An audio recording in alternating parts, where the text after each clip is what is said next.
파격적인 진리. 하나님은 은혜로 이미 모든 사람들에게 치유를 공급해 놓으셨습니다.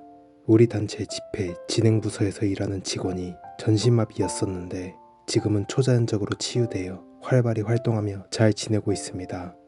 그 질병을 앓고 있는 모든 사람들에게도 동일한 은혜가 임해 있습니다. 하나님은 그 누구도 차별하지 않으시기 때문입니다. 로마서 3장 22절, 10장 12절. 하나님은 왜 그 사람만 치유하셨을까? 그 사람에게 하신 일을 왜 나에게는 하지 않으실까라고 하는 순간 우리는 나 자신의 행위를 따져보게 됩니다. 기도가 부족했다거나 여러 가지 행함에 있어서 부족한 것이 있었다고 생각하게 됩니다.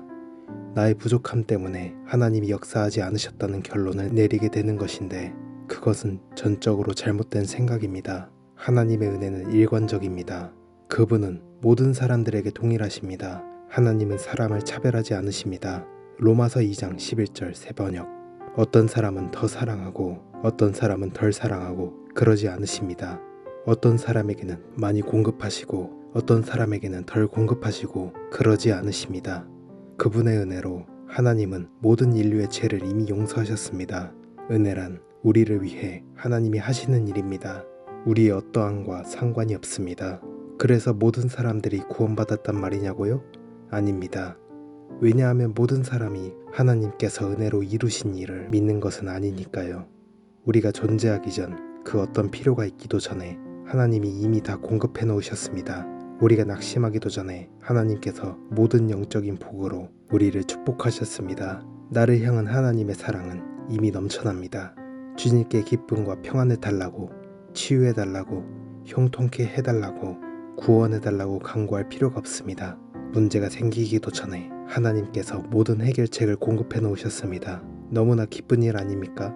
하나님께서 은혜로 모든 것을 이루어 놓으셨습니다. 우리의 모든 필요를 미리 아시고 그리스도를 통해 이미 채워 놓으셨습니다. 하나님께서 예수님을 통해 인간사에 개입하셨고 모든 것을 공급해 놓으셨는데 이 모든 일이 2000년 전에 이루어진 일입니다. 그 이후로 누군가의 죄를 위해 다시 죽으신 적이 없습니다. 2000년 전에 우리를 대신하여 등에 채찍을 맞으신 이후로 또 누군가를 치유하기 위해 다시 채찍을 맞으신 적이 없습니다. 구원과 치유 그리고 자유케 되는 일은 이미 공급되어 있습니다. 지금도 이 진리를 듣고 믿는 사람들에게는 하나님께서 은혜로 이미 공급해 놓으신 것들이 현실이 됩니다. 하나님의 말씀에 믿음을 합하는 순간 하나님께서 이미 은혜로 이루어 놓으신 일들이 그들의 삶에 나타나기 시작합니다. 우리는 믿음을 통해 은혜로 구원을 받습니다.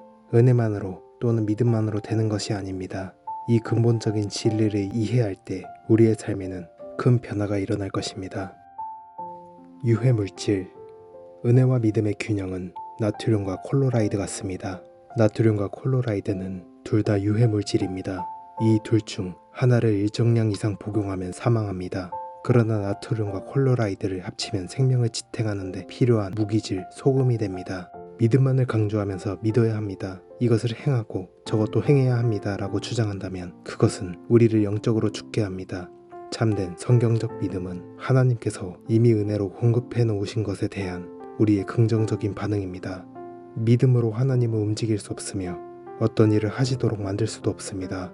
믿음이란 하나님께서 은혜로 이미 공급해 놓으신 것들을 활용하여 받는 수단이란 것을 이해하지 못한다면 율법주의가 우리를 영적으로 죽일 수도 있습니다.